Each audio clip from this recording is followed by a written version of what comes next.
Channel Inspirasi Santri Kreatif. Metode dan prinsip dakwah Kiai Haji Anwar Alwi di zaman kolonial.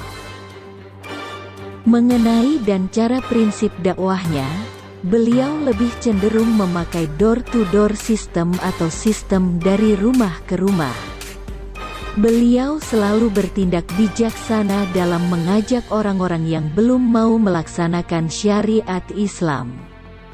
Artinya beliau kurang setuju bila dakwah di tengah-tengah masyarakat hanya dengan ceramah dan pengajian umum saja. Prinsip dakwah yang beliau pakai rupanya ada sedikit perbedaan dengan cara dakwah Kiai Haji Hasyim Asy'ari yang cenderung dakwah lewat pentas.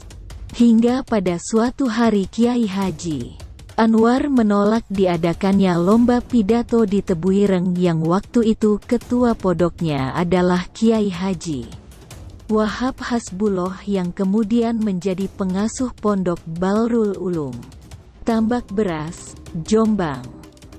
Perbedaan pandangan antara beliau dengan Kiai Haji Hasyim Asy'ari tidak terbatas hanya pada soal dakwah, tetapi juga mengenai boleh tidaknya membudayakan Hari Raya Idul Fitri dengan istilah Hari Raya Kupatan. Menurut Kiai Haji Hasyim Asy'ari hal itu diperbolehkan sebab itu hanya beda istilah saja. Pandangan lain yang sempat menjadi polemik antara dua tokoh tersebut adalah boleh tidaknya memasang kentongan di masjid, yang mana menurut Kiai Haji Hasyim Asy'ari pemasangan itu tidak boleh, karena kentongan itu menyerupai lonceng gereja. Oleh karena itu orang Islam tidak boleh memasang dan memukul kentongan di masjid. Sedangkan menurut Kiai Haji Anwar memasang kentongan itu boleh, dengan alasan nukus, kentongan dalam tradisi Islam itu tidak sama dengan lonceng yang dipasang di gereja-gereja orang Kristen. Kendati antara beliau dengan Kiai Haji Hasyim Asy'ari terjadi perbedaan pendapat, namun keakraban beliau tetap terjalin harmonis. Beliau berdua bagaikan sejoli yang sulit dipisahkan, terutama dalam mengadakan acara-acara yang erat kaitannya dengan perjuangan baik formal maupun non-formal. Kebersamaan langkah beliau berdua terlihat nyata oleh seringnya Kiai Haji Anwar dan Kiai Haji Hasyim Asy'ari pergi ke Surabaya dalam menghadiri rapat pembentukan Jam'iyah Nahdlatul Ulama. Kiai Haji Anwar pun aktif dalam menghadiri muktamar-muktamar NU, mulai muktamar pertama, kedua, ketiga dan keempat. Namun sejauh keterlibatan beliau dalam memperjuangkan dan mensyiarkan agama, beliau tetap seorang kiai yang tidak mau meninggalkan masyarakat di lingkungannya yang pada waktu itu masih sangat awam.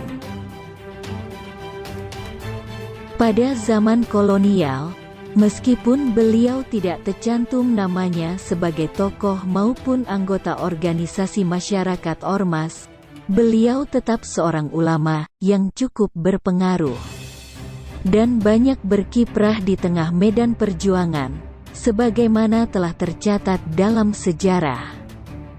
Beliau selalu turun ke lapangan melihat dan memberikan tuntunan kepada masyarakat agar melaksanakan perkara yang hak dan meninggalkan perkara yang batil. Tuntunan demikian tidak terbatas hanya sekitar hukum yang harus dilaksanakan oleh orang Islam saja, tetapi juga tentang hukum-hukum dan kewajiban dari sebagian orang Islam demi keselamatan sesamanya. Termasuk bagaimana hukumnya jihad untuk mengusir penjajah yang hendak merusak Islam dan merongrong negara. Sikap antipati terhadap pemerintah kolonial terlihat jelas setiap beliau mengadakan pengajian-pengajian baik ngaji kuping maupun pengajian yang diselenggarakan dengan jadwal harian dan mingguan. Masyarakat sekitar Jombang sudah mengetahui persis bahwa Kiai Haji Anwar Alwi adalah seorang kiai yang punya prinsip tegas menentang kerjasama dengan segala bentuk penjajahan, non-kooperatif. Bahkan, ketika banyak organisasi masyarakat yang melakukan aksi pemogokan, beliau bersama Kiai Haji Asy'ari juga kiai-kiai lainnya dituduh oleh pemerintah kolonial ikut terlibat melakukannya. Padahal aksi-aksi pemogokan pada waktu itu yang paling banyak melakukan adalah Partai Komunis Indonesia dan sebagian kecil dilakukan oleh Sarekat Islam di bawah pimpinan Hos Cokro Aminoto, yang memang kebanyakan anggotanya dari para kiai. Namun karena itu hanya fitnah belaka, maka beliau pun akhirnya dibebaskan oleh pihak kolonial. Pada zaman itu beliau sering menjadi imam sholat di Masjid Agung Jombang dan daerah sekitarnya.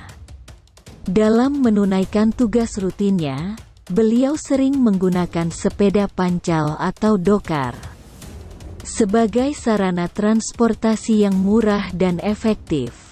Anehnya jika sedang pergi mengendarai kendaraan kuda ini, tidak ada kendaraan yang berani mendahuluinya. Konon dokar yang beliau kendarai berpacu dengan kereta api jurusan Jombang Pare, sehingga dokar beliau terserempet, tapi apa yang terjadi kemudian? Ternyata bukan dokar beliau yang rusak dan terbalik, namun justru tangga tempat naik kereta api itu yang rusak berat, sampai patah berantakan. Sementara beliau berikut dokarnya selamat tidak mengalami luka-luka serta kerusakan sedikitpun. Terima kasih sudah menonton. Semoga bermanfaat. Jangan lupa dukung channel kami dengan cara like, komen, share dan subscribe Inisiatif Channel.